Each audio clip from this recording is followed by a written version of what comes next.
Görsel zeka kişinin etrafındaki renkleri, şekilleri, görselleri, objeleri beyninde anlayabilme ve yorumlayabilme yeteneğidir.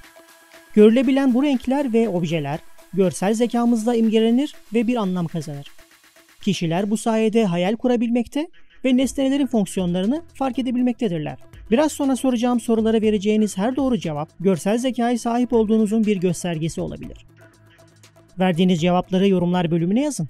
Her sorunun sonunda verdiğiniz cevaba göre zeka durumunuzu yorumlayacağım.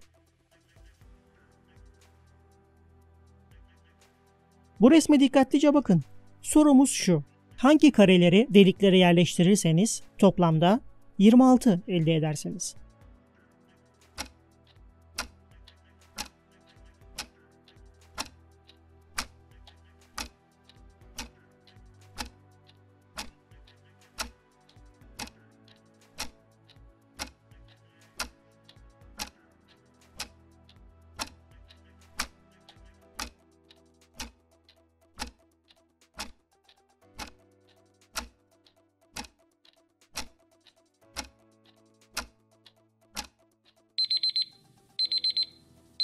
Eğer hesaplama yaptıysanız tuhaf bir durum olduğunu fark etmişsinizdir. Tuhaflığın sebebi tüm rakamların tek olması. 3 tane tek sayının toplamı bir çift sayı olmaz. Yani bunları toplayarak 26 sayısına ulaşamazsınız. O halde başka bir yol bulmalıyız. 7 ve 13 sayılarını toplayıp 20 elde eder. Daha sonra 9'u ters çevirip 6 olarak deliğe yerleştiririz. Böylece toplam 26 elde ederiz. Soruya doğru cevap verdiyseniz pratik zekanızı kullanabilen ve görsel zeka ağırlıklı düşünebilen birisiniz. Bu tür sorunlarla gün içinde sıklıkla karşılaşırız. Zekasını kullanabilenler bu güçlükleri aşabilirler. Eğer cevabı bulamadıysanız soruları görselleştiremiyorsunuz. Her soru ve sorun karşınıza net bir şekilde çıkmaz ki zaten genelde de hayatta böyle olur.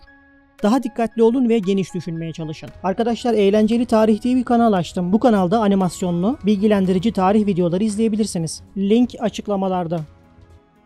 Siyah noktadan ok yönünde bakan bir kişi seçeneklerden hangisini görür?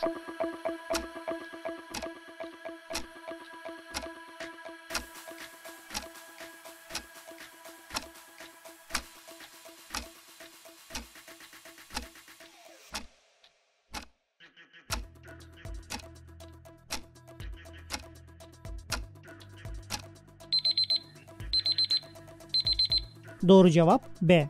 Bu soruyu doğru yanıtlayanlar zihinlerinde 3 boyutlu canlandırma yapabilen kişilerdir. Hayal gücünü verimli şekilde kullanıp odaklanma ve görsel perspektif becerilerini ortaya koyabilirler. Bu da soruyu doğru cevapladıysanız görsel zekanızın güçlü olduğunu gösteriyor. Eğer doğru cevap veremediyseniz güçlü olmayan görsel zekanızı karşılaştırma tekniğini adım adım kullanarak takviye edebilirsiniz. 3 boyutlu şekilde her bir şıkkı karşılaştırmak ve ana hatlarıyla farkları bulmak soruyu çözmenizde yardımcı olacaktır. Burada ne yazıyor?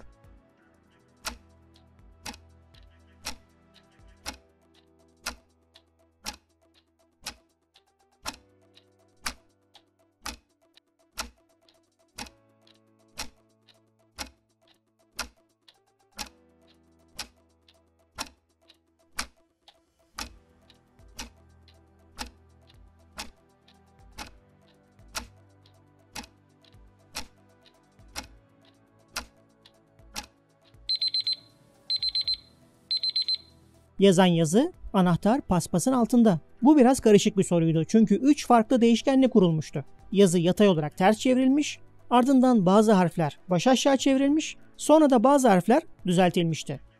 Eğer doğru cevap verdiyseniz bileşik düşünebiliyorsunuz. Görsel zekanızla birleştirmenizde sizin son derece zeki bir kişi olduğunuzu gösteriyor. Eğer ters harfleri çözemediyseniz bir soru içinde 2-3 farklı sorun olabileceğini göz önüne almadınız. Sorunlar çoğunlukla teker teker değil, bir arada gelir ve genelde birbiriyle bağlantılıdır. Bu zeka sorularıyla aslında gerçek hayattaki daha ciddi sorunlara karşı duyarlılığımızı arttırdığımızı da söyleyebiliriz. Bu videoda bu kadar. Şimdi başka bir Her Şey Merak'tan videosu seçin ve izlemeye devam edin.